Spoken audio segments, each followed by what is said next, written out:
Along with her own daughters, she taught the young women to be just that, young, respectable ladies. She stressed that no matter what transpired, we were to always conduct ourselves as ladies. She was bold enough to challenge what was wrong and willing to be uncomfortable in order to do what was right. She wisely held standards of decorum, admonishing all the ladies that if they were inappropriately addressed by any man within the church or otherwise, to take it to the leaders. She wanted ladies to know that they did not have to accept substandard behavior from anyone, even if it was from a leader. Due to Daddy's age, he retired while most of us were still in elementary school. Since Mom was fully capable of working, he became the stay-at-home mom. He kept the house clean and made sure all of us got off to school, but not before we had breakfast together. If he had to wake everyone up, we were going to have breakfast together because fellowship was important to him.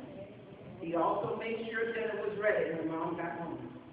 In this interesting role reversal, it seemed to us that Mom was pretty much the breadwinner. When Nathan was born, Daddy was the one who got up during the night and addressed his needs.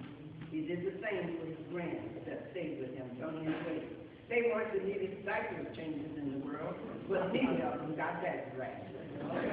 Daddy and Mom's relationship was a true representative of godly teamwork and not the overbearing dominance that was all too common for their day.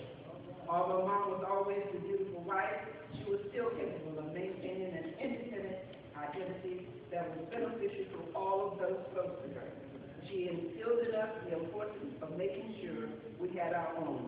She asserted that saving for a rainy day was the key. Although she worked her entire life as a domestic, no one would have known by the way she dressed herself and her children. Mother often made our clothes as children, and we never wanted for anything. To our benefit, she had a head for business and the knowledge of how to make her money grow for her. She developed a habit that I personally never acquired. She shopped at Macy's, Lord Taylor's, and Neiman Marcus. She invested wisely, yet still took the time to enjoy the finer things that she believed were worth her money. I'll never forget that her favorite cologne was White Linen by Esther Lloyd.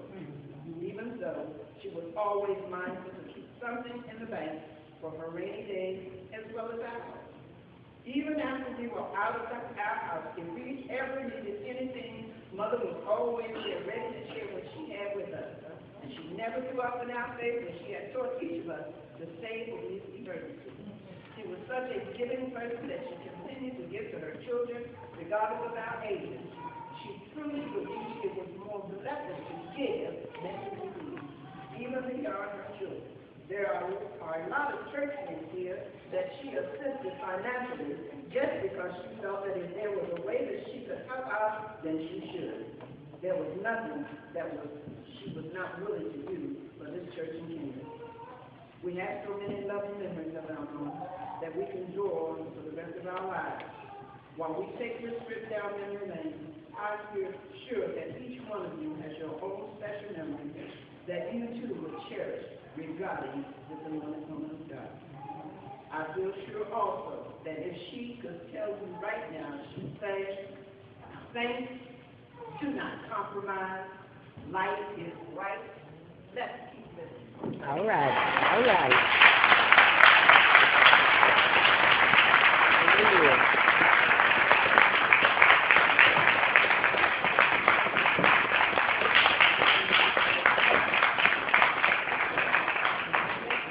People of the Lord say amen. Amen. We have church in it now. We got that's what Big Mama really wanted. We have this opportunity to give God the glory and give God the praise for an extraordinary woman. As my sister Aunt stated, Big Mama was a genius. A genius with money. She could manage some money.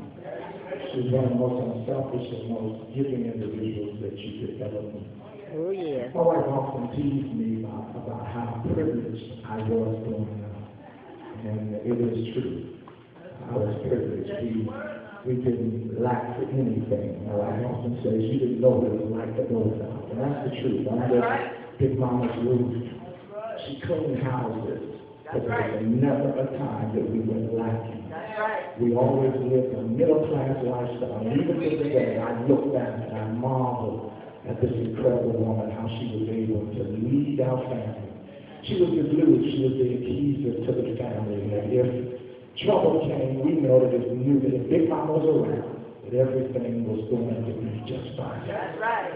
She had a big heart, and she could love uniquely every child, every grandchild, every great-great-grand, and make you feel like that you were the one who was very special in her life. And Big Mama was a character because her smile, her vivacious smile could light up a room.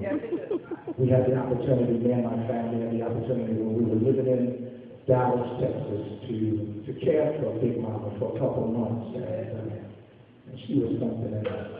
I remember one day, she was sitting at the table eating, and she was eating a chicken wing, and nobody could tear a chicken wing apart. And she said to me, she said, Michael, why won't Lena feed me? I said, well, Big Mama, what's that in your mouth? She said, oh, that's chicken wing. Oh, you married a good cook. But you know, I grew up in Triumph Church, and I remember very early on hearing the theological doctrine that a triumphant would live forever. And I never really understood that until I got older, to understand that when an individual closes their eyes for the last time, you breathe your breath, the last breath that you have in your body for the last time, that death to those who believe in God is simply a transition to a higher dimension of living. It's just a transition, such maybe to